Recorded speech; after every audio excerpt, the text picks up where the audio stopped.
¿Quién es cabalista? Un cabalista es una persona común que no posee ninguna habilidad, talento u ocupación especial. No tiene por qué ser considerado un sabio, ni tener una expresión de beatitud en su rostro. El cabalista es un investigador que estudia su propia naturaleza utilizando un método preciso, probado y que ha resistido la prueba del tiempo. A lo largo de la historia, los cabalistas han estudiado la esencia de sus existencias utilizando herramientas simples que todos podemos emplear hoy en día: sentimientos, intelecto y corazón. En algún momento de su vida, tomó la decisión de buscar un camino que le ofreciera respuestas creíbles a las preguntas que lo perturbaban. Mediante un método de estudio preciso, pudo adquirir un sentido adicional, un sexto sentido, el sentido espiritual. Mediante este sentido, percibe las esferas espirituales tan claramente como nosotros nuestra realidad aquí y ahora. Recibe conocimiento acerca de las esferas espirituales, los mundos superiores y la manifestación de las fuerzas superiores. Estos mundos se denominan superiores porque se encuentran más allá, más arriba que el nuestro. El ser humano va ascendiendo desde su nivel espiritual actual a su nivel espiritual siguiente o mundo superior. Este movimiento lo va llevando de un mundo superior al siguiente. Constituyen las raíces a partir de las cuales se ha desarrollado todo lo que existe aquí, todo lo que llena nuestro mundo, incluyéndonos a nosotros mismos. El cabalista se encuentra al mismo tiempo en nuestro mundo y en los mundos superiores. Esta cualidad es común a todos los cabalistas. Ellos reciben la información real que nos circunda y perciben dicha realidad. Por eso pueden estudiarla, familiarizarse con ella y transmitírnosla. Nos proponen un método nuevo para conocer la fuente de nuestras vidas y conducirnos hacia la espiritualidad. Nos ofrecen este conocimiento en libros escritos en un lenguaje especial. Leídos de cierta forma especial, estos libros se convertirán en naves que nos permitirán a nosotros descubrir también la verdad por nuestros propios medios. En los libros que han escrito, los cabalistas nos transmiten técnicas basadas en experiencias personales. Desde su amplísima perspectiva, encuentran la manera de ayudar a quienes vendrán después, a fin de que suban la misma escalera que ellos. Este método se denomina la sabiduría de la Kabbalah. Historia de la Kabbalah y del Zohar. El primer cabalista que conocemos fue el patriarca Abraham. Él percibió las maravillas de la existencia humana, planteó preguntas acerca del Creador y los mundos superiores le fueron revelados. Transmitió a las generaciones siguientes el conocimiento adquirido y el método usado para alcanzarlo. La Kabbalah se transmitió oralmente durante muchos siglos. Cada estudioso agregó su experiencia única y su personalidad a este cuerpo de conocimiento acumulado, en los términos de las almas de su generación. La Kabbalah se siguió desarrollando después de que la Biblia, los 5 libros de Moisés, fuera escrita. En el período comprendido entre el primer templo y el segundo, 586 ADC, 515 ADC, ya se la estudiaba en grupos. Luego de la destrucción del segundo templo, 70 EC, y hasta nuestra generación hubo 3 periodos particularmente importantes en el desarrollo de la Kabbalah, en los cuales aparecen los más importantes escritos acerca de sus métodos de estudio. El primer periodo tuvo lugar durante el siglo II cuando el libro del Zohar fue escrito por el rabino Simón Bar Yochai, el Rasbi, alrededor del año 150 EC, quien era alumno del conocido rabino Akiva, 40 EC 135 EC. El rabino Akiva y muchos de sus discípulos fueron torturados y asesinados por los romanos, al sentirse amenazados por sus enseñanzas de la Kabbalah. Tras la matanza de 24,000 discípulos del rabino Akiva, él y el rabino Yehuda ben Baba autorizaron al Rasbi a transmitir a las generaciones futuras la Kabbalah que le habían enseñado. Por cierto, él y 4 más fueron los únicos en sobrevivir. Tras la captura y encarcelamiento del rabino Akiva, el Rasbi escapó con su hijo Eliezer. Vivieron en una cueva durante 13 años. Salió de la cueva con el Zohar, un método cristalizado para el estudio de la Kabbalah y el logro de la espiritualidad. Alcanzó los 125 niveles que un ser humano puede lograr durante su vida en este mundo. El Zohar nos relata que él y su hijo alcanzaron el nivel denominado Eliau, Elías, el profeta, lo cual significa que el profeta mismo vino a enseñarles. El Zohar está escrito de forma única, a través de parábolas y se presenta en arameo, un idioma que se hablaba en los tiempos bíblicos. Nos dice que el arameo es el inverso del hebreo, el lado oculto del hebreo. El rabino Simón Bar Yochai no lo escribió él mismo, sino que transmitió la sabiduría y la forma de alcanzarla, metódicamente dictando su contenido al rabino Abba, quien redactó el Zohar de modo que solo pudieran entenderlo quienes fueran dignos de ello. El Zohar explica que el desarrollo humano se divide en 6000 años, durante los cuales las almas transitan un proceso de desarrollo continuo en cada generación. Al final del proceso, todas las almas alcanzan la posición de fin de la corrección, esto es, el nivel más elevado de espiritualidad y plenitud. El rabino Simón Bar Yochai fue uno de los más grandes de su generación.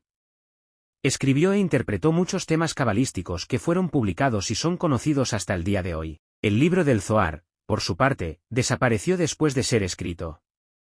Cuenta la leyenda que los escritos del Zohar permanecieron ocultos en una cueva cerca de Saf en Israel. Fueron encontrados varios siglos después por residentes árabes de la zona. Un día, un cabalista de Saf compró pescado en el mercado, descubriendo con sorpresa el valor inconmensurable del papel en el que estaba envuelto. Inmediatamente se dedicó a comprar a los árabes el resto de las piezas, reuniéndolas en un libro. Esto sucedió porque en la naturaleza de las cosas ocultas está el que sea descubierta en el momento oportuno, cuando las almas adecuadas reencarnan e ingresan a nuestro mundo. De este modo el Zohar ha sido revelado a lo largo del tiempo. Pequeños grupos de cabalistas estudiaron estos escritos en secreto. El rabino Moshe de León publicó este libro por primera vez en el siglo XIII en España. El segundo periodo es muy importante para la Cabalá de nuestra generación. Es el periodo del Ari, el rabino Itzhak Luria, autor de la transición entre los dos métodos de estudio de la Cabalá. En los escritos del Ari aparece por primera vez el lenguaje puro de la Cabalá, de la cual él proclamó el comienzo de un periodo de estudio abierto y masivo. Nació en Jerusalén en 1534. Su padre murió siendo el pequeño y su madre lo llevó a Egipto, donde se crió en la casa de su tío. Allí se ganó la vida a través del comercio, pero dedicó la mayor parte de su tiempo al estudio de la Cabalá. Según la leyenda, pasó 7 años aislado en la isla de Roda en el Nilo, estudiando el Zohar, los libros de los primeros cabalistas y los escritos de otro miembro de su generación, el Ramak, el rabino Moisés Cordovero. En 1570 llegó a Saf en Israel. A pesar de su juventud, comenzó inmediatamente a enseñar Cabalá. Su grandeza fue pronto reconocida. Todos los sabios de Saf, profundos conocedores de la sabiduría oculta y de la revelada, vinieron a estudiar con él, volviéndose famoso. Durante 1 año y medio, su discípulo Aim Vital transcribió las respuestas a muchas de las preguntas que surgían durante sus estudios. El Ari nos legó un sistema básico para el estudio de la Cabalá, el cual sigue vigente hasta el día de hoy. Algunos de estos son conocidos por nosotros como Etz Hayim, el árbol de la vida, Sahara Kavanot, el portal de las intenciones, Sahara Gilgulim, el portal de la reencarnación, y otros. Murió siendo aún joven, en 1572. Respetando su última voluntad, sus escritos fueron archivados para que su doctrina no fuera revelada antes de tiempo. Los grandes cabalistas suministraron el método y lo enseñaron, pero sabían que su generación era todavía incapaz de apreciar el cambio. Por lo tanto, muchas veces prefirieron esconder e incluso quemar sus escritos. Sabemos que Baal Asulam quemó y destruyó la mayor parte de sus escritos.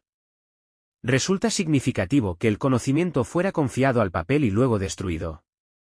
Lo que se revela en el mundo material afecta el futuro y será más fácilmente revelado una segunda vez. El rabino Vital ordenó que ciertas secciones de los escritos del Ari fueran ocultas y enterradas con él. Una parte fue legada a su hijo Maras Vital, quien la organizó como las 8 puertas. Mucho después, un grupo de estudiosos encabezados por el nieto del rabino Vital rescató de la tumba otra parte de los escritos. Recién en tiempos del Ari se comenzó a estudiar el Zohar abiertamente en grupos. A partir de allí, su estudio prosperó durante 200 años. En el gran periodo Hasidut, 1750 fines del S-19, prácticamente todo gran rabino era un cabalista. Surgieron principalmente en Polonia, Rusia, Marruecos, Irak, Yemen y otros países. Luego, a comienzos del siglo XX, el interés por la Cabalá decayó hasta casi desaparecer por completo. El tercer periodo se agrega un método adicional a las doctrinas del Ari, redactado en nuestra generación por el rabino Yehuda Aslai, autor del Sulam, la interpretación del Zohar y de las enseñanzas del Ari. Este método resulta particularmente apropiado para las almas de nuestra generación. El rabino Yehuda Aslai, conocido como Baal Asulam por su versión Sulam del Zohar, nació en 1885 en Lodz, Polonia. Durante su juventud, absorbió un profundo conocimiento de la ley oral y escrita, siendo luego juez y maestro en Varsovia. En 1921 emigró a Israel con su familia, ocupando el puesto de rabino de Givat Shaul, en Jerusalén. Ya estaba inmerso en la redacción de su propia doctrina cuando comenzó a escribir el comentario del Zohar en 1943, finalizando en 1953. Murió al año siguiente, siendo enterrado en el cementerio de Givat Shaul en Jerusalén. Lo sucedió su hijo mayor, el rabino Baruch Shalom Aslai, el Rabás. Sus libros se estructuran según las instrucciones de su padre. Estos elaboran con elegancia los escritos paternos legados a nuestra generación, facilitando su comprensión. El Rabás nació en Varsovia en 1907, emigrando a Israel con su padre. Solo después de su casamiento su padre le permitió integrar los selectos grupos de estudio de la sabiduría oculta, la Kabbalah. Rápidamente se le autorizó dar clase a los principiantes. Luego de la muerte de su padre, se encargó de seguir enseñando el método especial que había aprendido. A pesar de sus grandes logros, insistió, al igual que su progenitor, en mantener un modo de vida muy modesto. A lo largo de su vida trabajó de zapatero, de albañil y de empleado de oficina. Vivía en lo exterior como una persona común, pero dedicaba cada minuto libre al estudio y a la enseñanza de la Kabbalah. El Rabás murió en 1991. El rabino Yehuda Aslai, el Baal HaSulam, es el líder espiritual adecuado para nuestra generación. Es el único de su generación que ha escrito un comentario completo y actualizado del Zohar y de los escritos del Ari.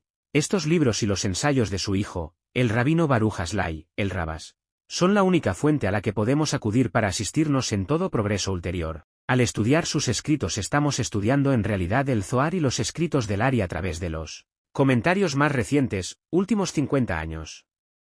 Actúan como cinturón de seguridad para nuestra generación, pues, nos permiten estudiar textos antiguos como si hubieran sido escritos hoy, usándolos como trampolín hacia la espiritualidad. El método del Baal HaSulam sirve para todos. En HaSulam, escalera, construyó en sus escritos, asegura que ninguno de nosotros sienta temor al estudio de la Kabbalah. Todo aquel que estudie Kabbalah durante 3 a 5 años accederá a las esferas espirituales, a la realidad total y a la comprensión divina, nombre de lo que está arriba, más allá, de nosotros y que aún no percibimos. Tomando como guía los libros del rabino Yehuda Aslai alcanzaremos la auténtica corrección. El método de estudio apunta a despertar en nosotros el deseo de comprender los mundos superiores. Aumenta nuestra voluntad de conocer nuestras raíces y de conectarnos con ellas. Entonces seremos capaces de mejorar y de autorrealizarnos. Los 3 grandes cabalistas son de una misma alma, que apareció en un tiempo como Rabí Simón, en una segunda ocasión como el Ari y una tercera vez como Rabí Yehuda Aslai. Cada ocasión correspondió al momento oportuno de madurez y merecimiento de cada generación, descendiendo el alma para enseñar el método adecuado. Las generaciones son cada vez más dignas de descubrir el Zohar.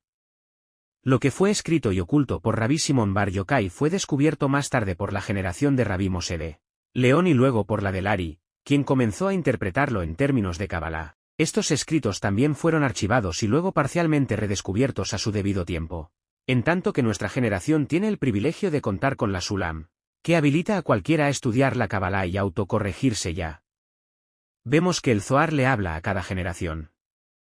A medida que pasan las generaciones, es más revelado y mejor comprendido. Cada generación abre dicho libro a su modo, según las raíces de su alma.